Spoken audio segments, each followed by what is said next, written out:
वहाँ पे जराए जो जिनसे मेरी बात होती रहती है, तो ये कहते हैं बच्चों से जय श्री राम का नारा, इस्लाम के खिलाफ, मुसलमानों के खिलाफ इनका ज़हनसाज़ी की जा रही है। और इसका जो बड़ा बच्चा है जिसका नाम यहाँ पे फरहाद था, वहाँ पे जो नाम हिंदू नाम रखा हुआ है, वो इस तरह उसको टीका लगाया जाता है इस तरह, तो वो आते जाते वो जय श्री राम के नारे लगाता है। और सीमा की जो मुबैना सास है, लप्पू सचिन की जो वालदा है, वो बच्चों को लेके जाती है बाजार में, और एपी सिंह की जो है बीवी बच्चों को लेके आती है, उनके घर आते जाते हैं बच्चे, ये मुझे बता रही थी। और जो मेरा ज़राए ये बता रहे हैं मुझे कि वहाँ पे जिस हिसाब से बच्चों का ब्रेन वॉश किया जा रहा है, उनको उस हिसाब से गुलाम हैदर को बच्चे नहीं मिलने, एक बात। और दूसरी बात यह है कि वहाँ पे का जो नया कानून आ गया CAA का कानून, उसके हिसाब से कि जो औरत हिंदू धर्म में आती है, बच्चों को, छोटे बच्चों को लेके आती है, वो बच्चे उसी को दिए जाएंगे, उस औरत को दिए जाएंगे जो हिंदू मजहब में आती है, जो उसने बच्चों को हिंदू बनाना है। एक बात, चूंकि पहले ये कानून था इंडिया में, CAA का कानून जो था, उसके मुताबिक अगर जो औरत अपना मजहब चेंज करती है, हिंदू मजहब में आती है, बच्चे उसके मुसलमान बाप को दिए जाएंगे। अब ऐसा नहीं है, चूंकि माँ हिंदू बन गई है तो बच्चों को भी हिंदू मजहब के मुताबिक उनका नाम रखा जाएगा, उसी हिसाब से उनकी तकबीर की जाएगी और उसी हिसाब से उस माँ को दिए जाएंगे बच्चे। तो अभी जो मेरे जरा ये बता रहे हैं कि अगर जो ये हालात बढ़ते जाएंगे, खराब होते जाएंगे, गुलाम हैदर के लिए बहुत मुश्किल हो जाएगा। इलेक्शन से पहले, इंडिया में इलेक्शन से पहले अगर ये गुलाम हैदर अपने बच्चों को ले जा सकता है तो ले जा सकता है, नहीं उसके बाद जो है मोदी की जीतना तो 100% है। वहाँ पे यूपी में तो वैसे भी मोदी की हुकूमत है, तो उसके बाद गुलाम हैदर को बच्चे मिलना बहुत मुश्किल है। और उन्होंने सख्ती से CAA कानून के इम्प्लीमेंटेशन के लिए काम शुरू कर दिया है। तो अब वो मुझे बता रही थी, और उसका भाई जो है वो भी मुझे बता रहा था, डॉक्टर है, वो मुझे बता रहा था गुलाम हैदर की एफर्ट बहुत कमज़ोर है।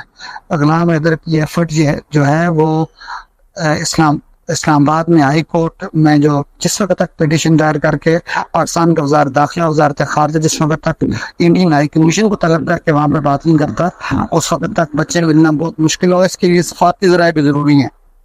जो मेरे नुसरत का ज़राए हैं वहाँ पे रघुपुरा में, जहाँ पे ये सीमा रहती है, तो वहाँ जो मेरी जो नुसरत का ज़राए हैं, उनका नाम तो मैं नहीं बता सकता क्योंकि उनकी सिक्योरिटी का मसला है, वो ये बता रही हैं कि बच्चों को स्कूल में दाखिल किया गया है तो बच्चे आते जाते हुए जय श्री राम के नारे लगाते हैं, और बाकायदा उनकी प्रेरणा के लिए जो है उन्होंने एक पुजारी है या पंडित है, वो बच्चों को स्कूल में लेके जाता है, स्कूल से वापस लेके आता है।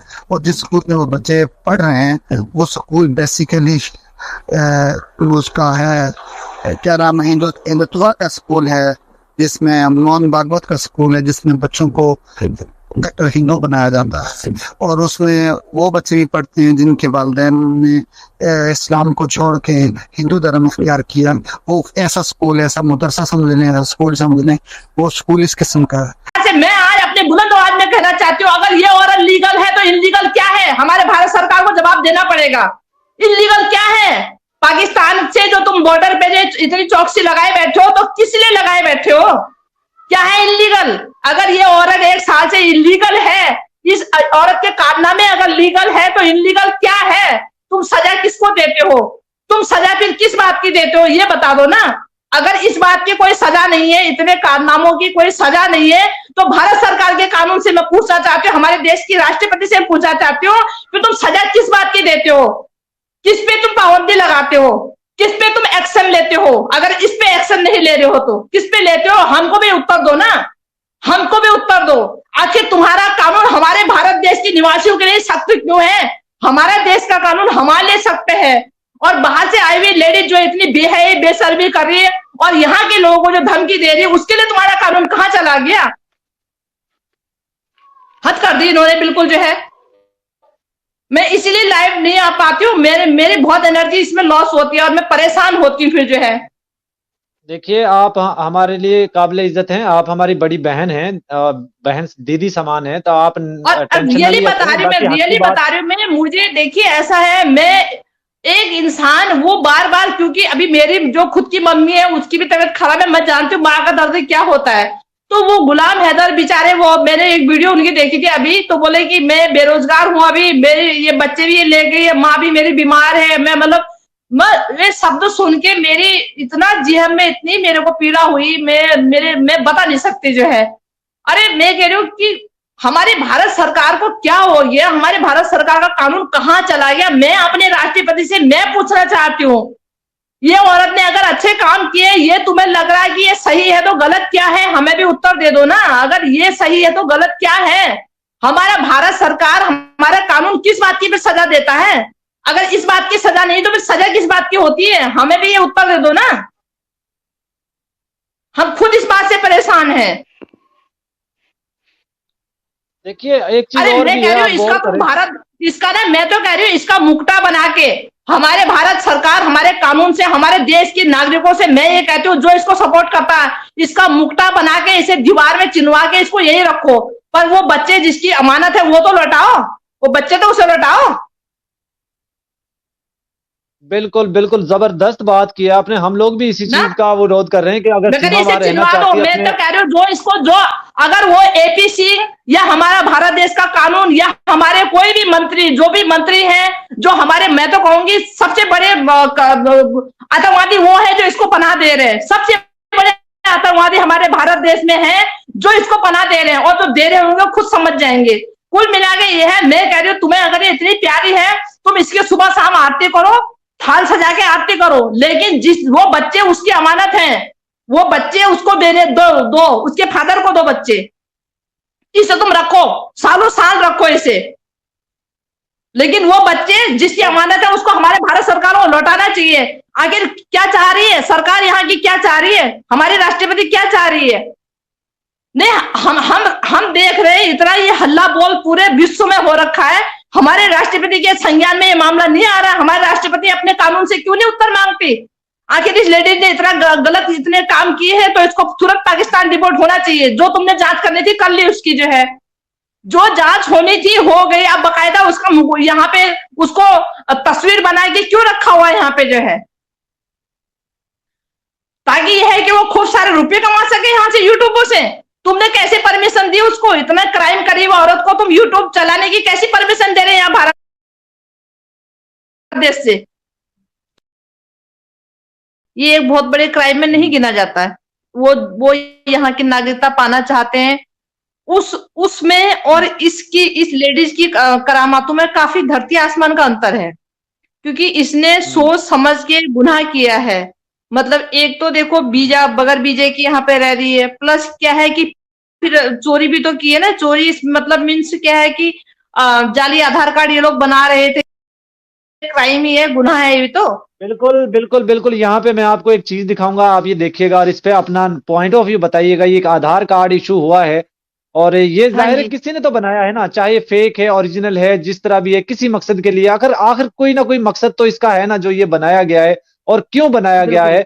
और हो सकता है इसी आधार कार्ड को दिखाकर ये नेपाल से पाकिस्तान हिंदुस्तान जो एंट्री की हो। तो क्या समझते हैं आप इस पे?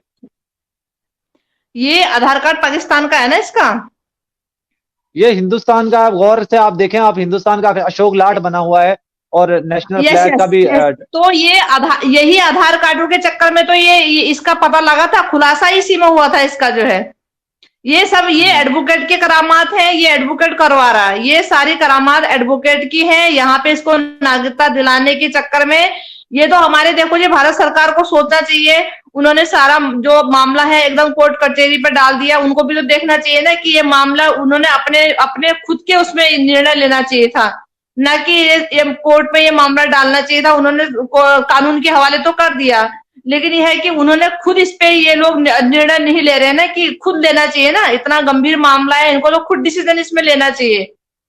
कोर्ट कचहरी में मामला डालने का तो मतलब ही नहीं उठता, सवाल ही नहीं खड़ा होता। ये तो सीधे राष्ट्रपति ने इस पे डिसीजन लेना चाहिए था, और राष्ट्रपति ने डिसीजन लेने के बाद इसको तुरंत ही पाकिस्तान डिपोर्ट करना चाहिए था। कोर्ट कचहरी में तो डालने का मामला ही नहीं था ये जो है। वहाँ पे जराए जो जिनसे मेरी बात होती रहती है, वो ये कहते हैं बच्चों से जय श्री राम का नारा, इस्लाम के खिलाफ, मुसलमानों के खिलाफ उनका ज़हन साजी की जा रही है।